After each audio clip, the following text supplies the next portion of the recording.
Hello everyone, मैं doctor Swati Sharma English सूत्रा में आप सभी का स्वागत करती हूँ। कैसे हैं आप सभी?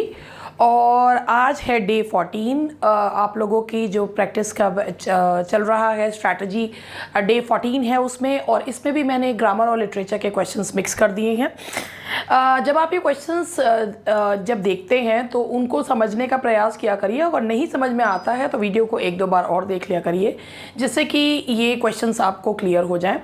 क्योंकि जिस तरीके का पेपर 2016 में आया था और रूल बेस्ड क्वेश्चंस थे, मैं ये नहीं कहती कि सारे ही रूल बेस्ड आएंगे। वो कैप तो कहीं से भी पूछी जा सकती है, लेकिन जो ये रूल बेस्ड क्वेश्चंस होते हैं एक्चुअली एरर और वो वाला पार्ट जो है वो इतना नहीं अटकाता है जितना ये रूल बेस्ड में सोचने में समय जो है लगता है।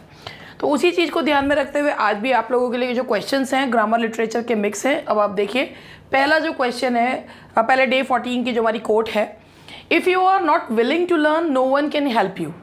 अगर आप सीखना ही नहीं चाहते हैं तो आपकी मदद कोई भी नहीं कर सकता। If you are determined to learn no one can stop you. और अगर आप सीखने के लिए कटिबद्ध हैं तो कोई भी आपको रोक नहीं सकता। तो चलिए डे 1 से स्टार्ट करते हैं। It is a group of words, it is a group of words. एक मिनट जरा, अपना पेन का वो ले लूँ जरा।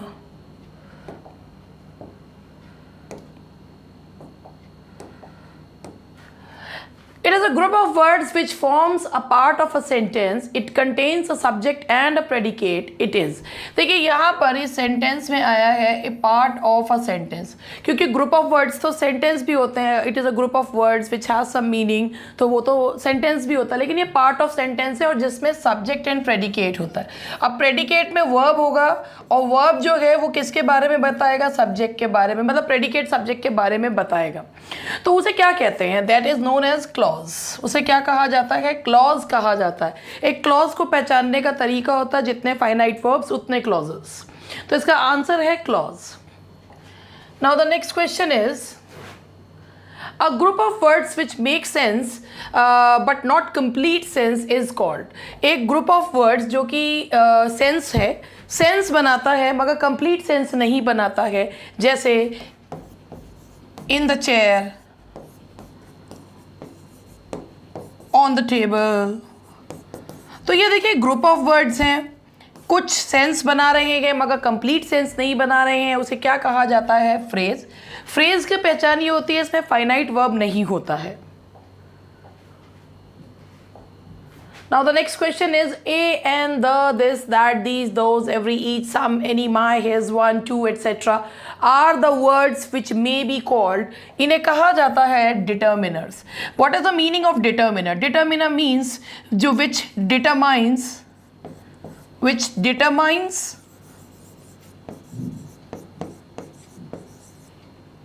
the position of, which determines the position of noun. Determiners come before nouns.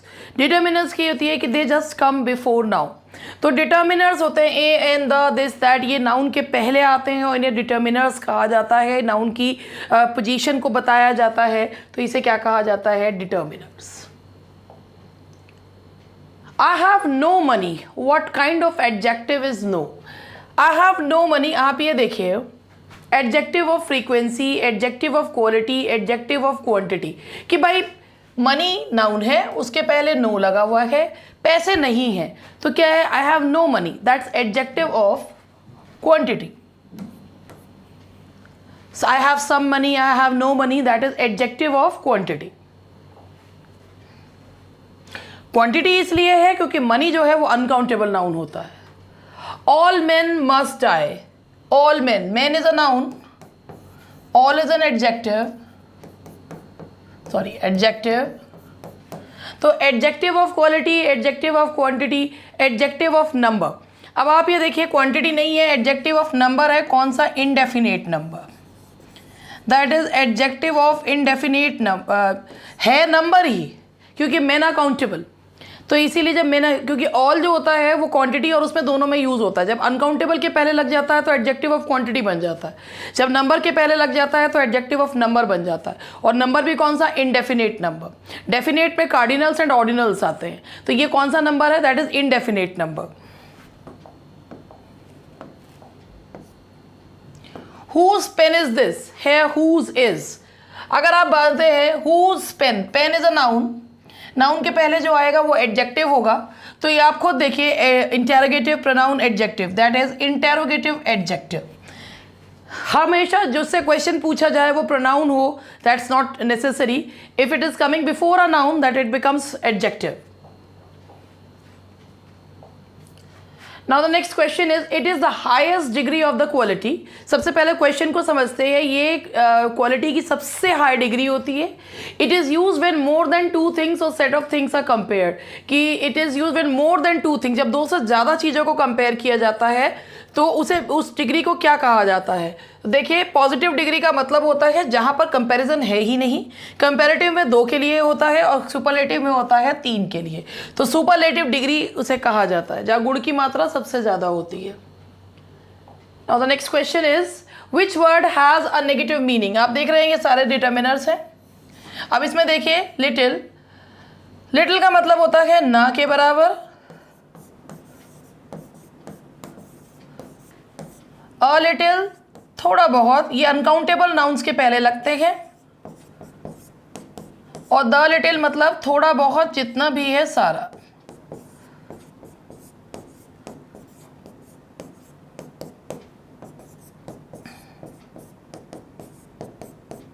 तो आप ये देखिए कि इसमें जो है जो नेगेटिव कनोटेशन रखता है दैट इज लिटिल, तो लिटिल जो है वो नेगेटिव मीनिंग रखता है। Now the next question is pronouns which are used for the sake of emphasis are called। जो pronouns emphasis के लिए यूज किए जाते हैं यानी कि जोर देने के लिए। अब इसका मैं आपको एग्जांपल देती हूँ। मैंने कहा I have seen with my own eyes।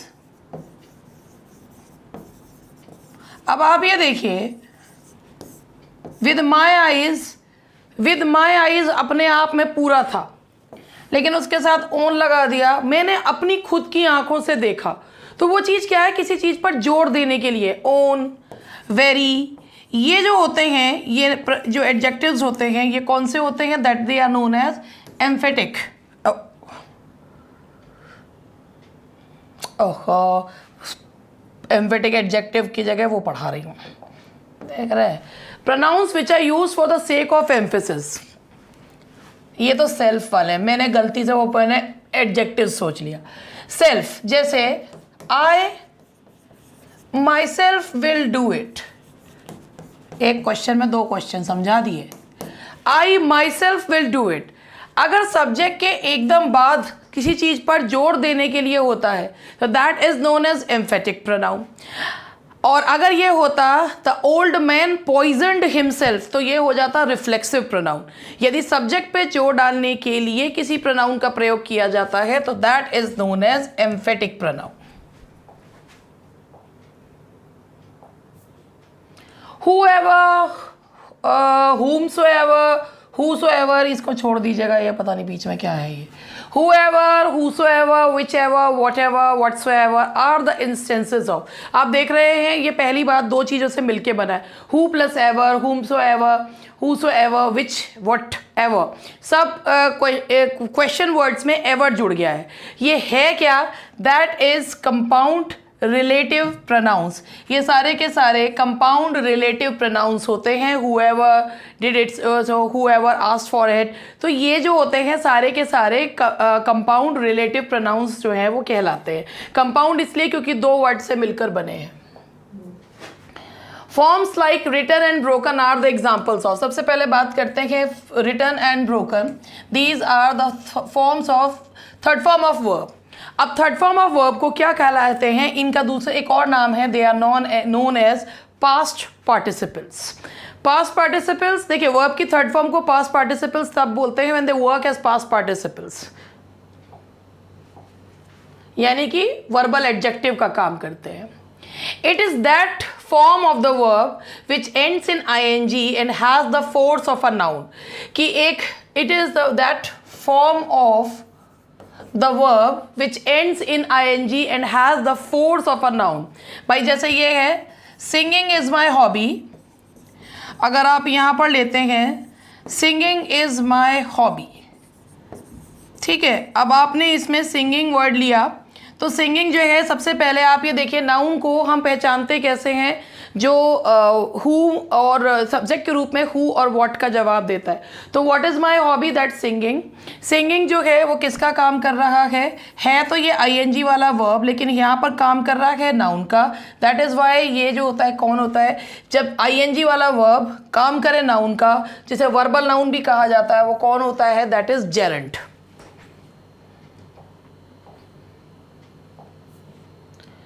Consider the following sentences, और इनमें बताइए ये क्या है। अच्छा एक मिनट, इसमें एक वो ठीक कर दूं, ये है सिंस। देखिए, he comes daily, wasted time never returns, I have heard this before, he once met me in Delhi, I have not seen him since। अगर मैं आपसे पूछूं कि ये कौन से एडवर्ब्स हैं, तो आप इसका जवाब, अगर बहुत आसान है देना, he comes कब, when का जवाब आया, wasted time never returns, wasted time कब नहीं returns, never, I have heard this before कब, कब से नहीं देखा, तब से नहीं देखा। सारे के सारे जवाब दे रहे हैं कब का। जो कब का जवाब दे यानी कि व्हेन का जवाब दे, उसे कहा जाता है एडवर्ब्स ऑफ टाइम। तो यहाँ पर डेली, नेवर, बिफोर और सिंस जो हैं वो कौन से हैं, they are adverbs of time. Adverb of time है ये वाले सेंटेंसेस में, जो ये वर्ड्स दिए हुए हैं ये एडवर्ब ऑफ टाइम है। कंसिडर द फॉलोइंग सेंटेंसेस, और इनमें ये पहचानना है कि ये क्या है। हाउ डिड यू कंट्राइव इट, तुमने ये कैसे किया, तो हाउ से पता चल रहा है मैनर। ठीक है, अब देखिए, how many boys are there in your class, number. How high is Rajabai tower, how high, degree. Manner तरीका बताता है, संख्या बताता है, इंटेंसिटी को बताता है। तो देखिए कौन से है ये, adverb of manner, adverb of number and adverb of degree. तो अब आप यहाँ पे देखिए इसका ऑप्शन है दैट इज ए।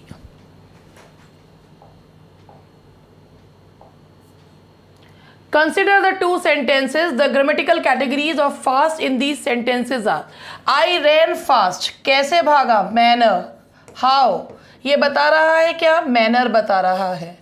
किसको मॉडिफाई कर रहा है, वर्ब को मॉडिफाई कर रहा है। तो फास्ट क्या हो गया, that's adverb. I am her fast friend, noun के पहले अगर कोई चीज़ आए तो वो चीज़ क्या होती है, एडजेक्टिव। तो एकदम है adverb and adjective. In the sentence athletics is his favorite sport, athletics is, मैंने अभी आपको बताया था अगर वर्ब के पहले हु और व्हाट का जवाब आए that is noun. What is his favourite sport, that is athletics, that is, ये है क्या, नाउन। तो नाउन और प्रोनाउन हु और व्हाट का जवाब देते हैं।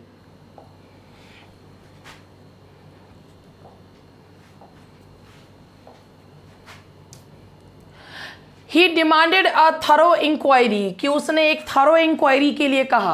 अब इंक्वायरी नाउन है, नाउन के पहले थरो क्या है, दैट्स एडजेक्टिव। इतनी बार ये चीज़ें बता देंगे तो कम से कम आपके दिमाग में ये चीज़ें रहेंगी कि इतनी बार एक ही चीज़ को बताएंगे। तो they while away their evenings with books and games, while away is, कि वो अपना समय बिताते, अपनी इवनिंग्स बिताते हैं बुक्स एंड गेम्स के साथ। तो वाइल अवे क्या है, यहाँ पर एक्शन पता चल रहा है, और जो वर्ड एक्शन को बताए वो उसकी कैटेगरी होती है वर्ब। तो इसीलिए इसका आंसर है वर्ब।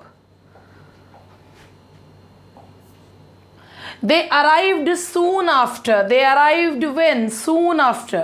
तो they arrived when का जवाब दे रहा है soon after, तो ये क्या है आपका, that is adverb। They arrived soon after।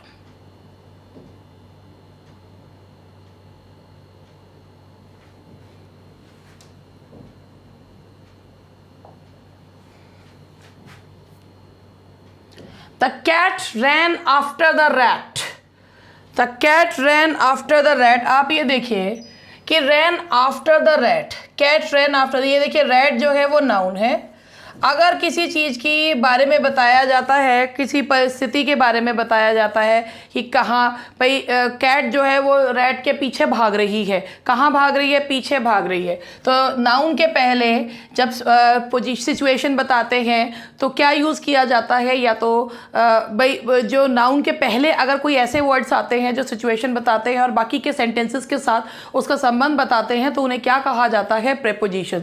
एक चीज़ याद रखिएगा, प्रेपोजिशंस के बाद या तो नाउन आता है या प्रोनाउन आता है या जो है वो जेरेंड आता है। Now the next question is, in Forsyte Saga, how is Irene's appearance described? कि Forsyte Saga जो कि गोल्सवर्दी का मास्टरपीस है, उसमें आयरीन की जो अपीयरेंस है वो कैसी दिखाई गई है। आयरीन की अपीयरेंस दिखाई गई है भूरे रंग की उसकी आंखें, डार्क ब्राउन आइज़ और सुनहरे रंग के बाल। तो ये जो है इसका है that is brown eyes and blonde hair.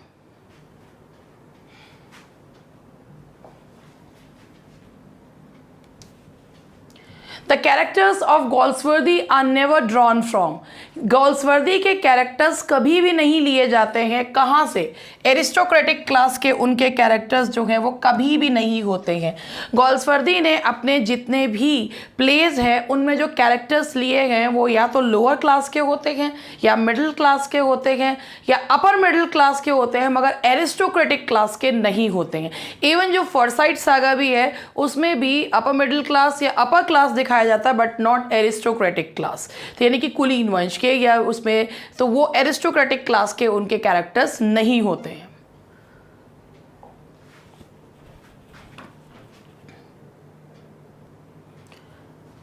Now the next question is, I didn't come because I feel Christian.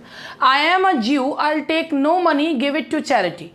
Lines appear in, ये गोल्सवर्दी के एक बहुत ही फेमस प्ले है जिसका नाम है लॉयल्टीज़, जिसमें एक बहुत ही फेमस लाइन है, loyalties criss cross each other, और इसमें ये बताया गया है लॉयल्टी इज़ नॉट इनफ, जिसमें ज्यूज़ और क्रिश्चियंस के बारे में भी बताया गया है। तो ये जो लाइन्स हैं ये कही गई हैं लॉयल्टीज़ में, तो इसका आंसर है loyalties. Now the next question is, who is the author of a novel Over the River? Over the River novel का ऑथर जो है वो कौन है? That is Galsworthy. ये नॉवल लिखी है गोल्सवर्दी ने। वैसे तो इन चारों ऑप्शंस को देखकर भी पता चल रहा है, मगर ओवर द रिवर जो नॉवल है that has been written by John Galsworthy. Wordsworth learned that words may build a princely throne on humble truth from. Wordsworth learned that verse may build a princely throne on humble truth from. Wordsworth ने ये जो concept है कि verse में build a princely throne on humble truth, कि ये कहाँ से जो है किससे सीखा, तो ये सीखा है उन्होंने रॉबर्ट बर्न्स, ये रॉबर्ट बर्न्स से उन्होंने सीखा है। ये 2004 में आया हुआ क्वेश्चन भी है ये। Now the question number 26, which of the Wordsworth's poem is autobiographical?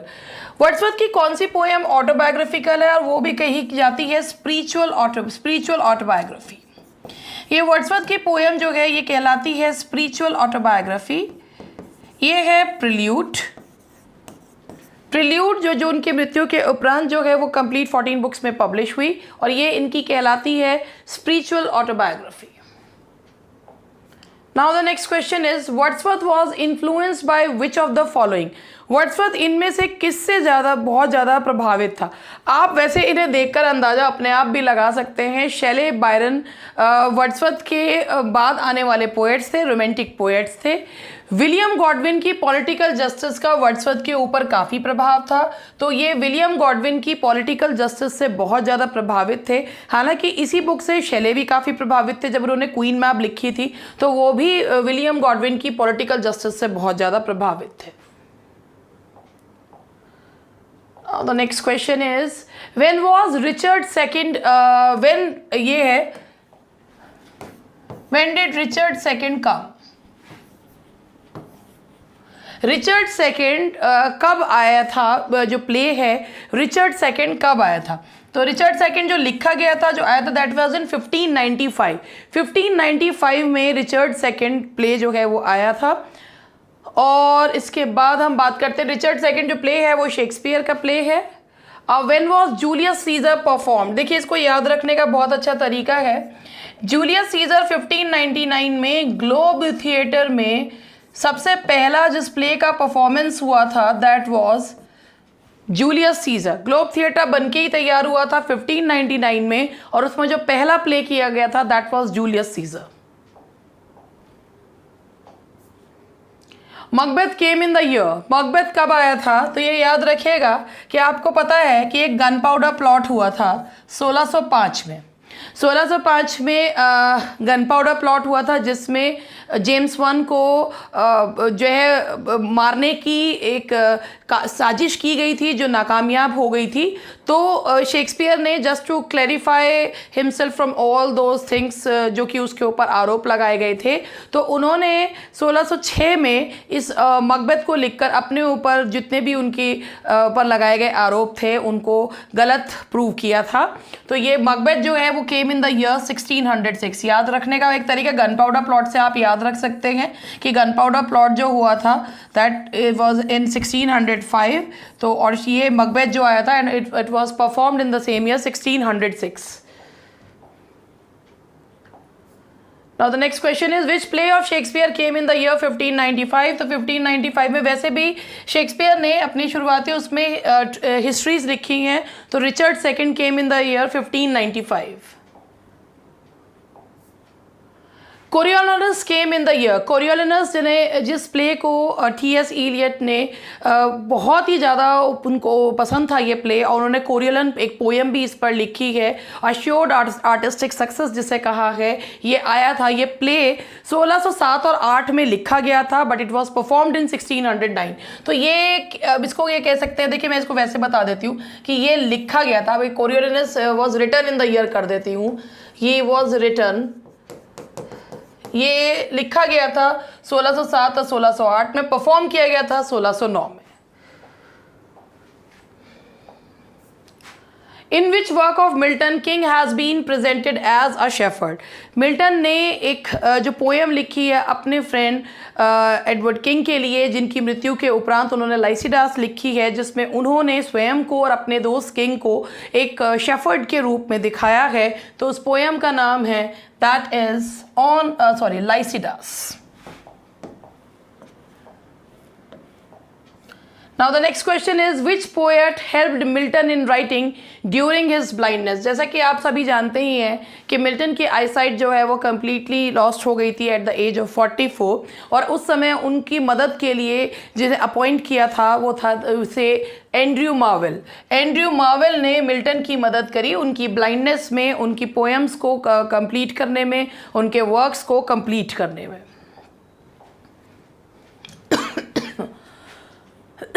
Which of Milton's sonnet is based on patience? Milton का जो सोनेट है When I consider how my light is spent, जिसका नाम On his blindness भी है, जिस पे उन्हें When patience to prevent, ये लाइन्स है जो पेशेंस पर आधारित है, वो कौन सा सोनेट है? That is When I consider how my light is spent या On his blindness। तो इसका आंसर है आपका बी।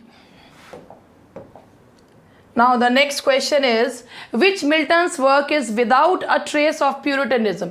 मिल्टन के कुछ जो पीरियड है होटन पीरियड जो कहलाता है जिसमें उन्होंने अलीग्रो, इल पेंसिलोसो, लैसिडास और ये सारी रचनाएं जो लिखी हैं उनमें से जो उनकी कंपेनियन पोएम्स हैं अलीग्रो एंड इल पेंसिलोसो, उनमें प्यूरिटनिज्म का कोई भी असर हमें देखने को नहीं मिलता है।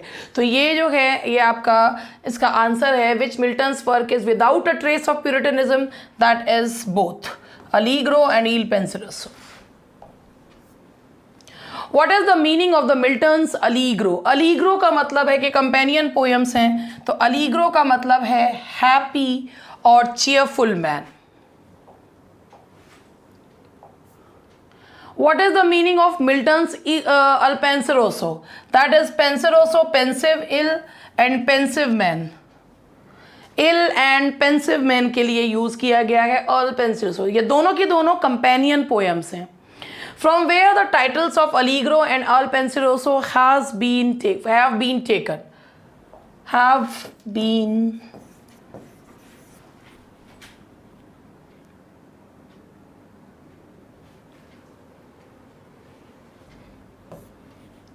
That is musicology.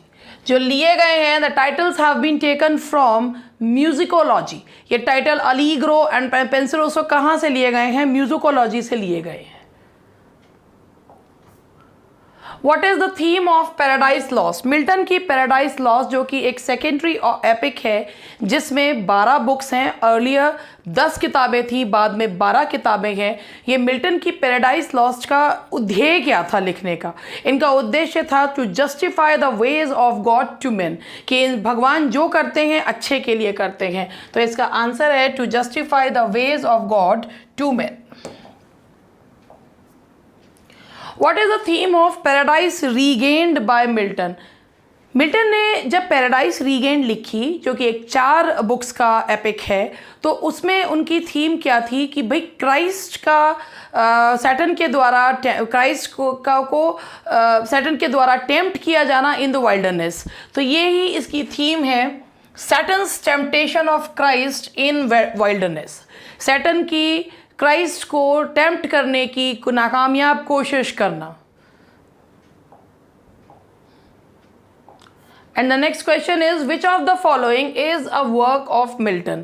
तो आप खुद ही देखिए, ये नोवम ऑर्गेनम बेकन का, डी डॉक्ट्रिना क्रिस्टियाना ये बहुत बाद में माना गया था कि it is the work of Milton. Endymion Keats, Prothalamion Spenser. तो इसका आंसर है आपका D Doctrina Christiana. And the next question is, who said that Shakespeare knew small Latin and less Greek? किसने कहा था कि शेक्सपियर को थोड़ी सी लैटिन और थोड़ी सी ग्रीक आती है? उन्हीं के कंटेम्प्रेरी बेन जॉनसन ने ये कहा था, क्योंकि शेक्सपियर ने कहीं से भी एक नियमित शिक्षा जो है वो नहीं ली थी, इसलिए उनके बारे में कहा जाता है new little Latin and less Greek. Now these are the questions. It is the last question. Who called Shakespeare Sweet Swan of Avon? ये भी बेन जॉनसन ने ही कहा था कि Shakespeare is the sweet swan of Avon. और इसी question के साथ आज का सेशन मैं आप लोगों के लिए समाप्त करती हूँ। मिलती हूँ कल। Bye bye, take care, keep studying.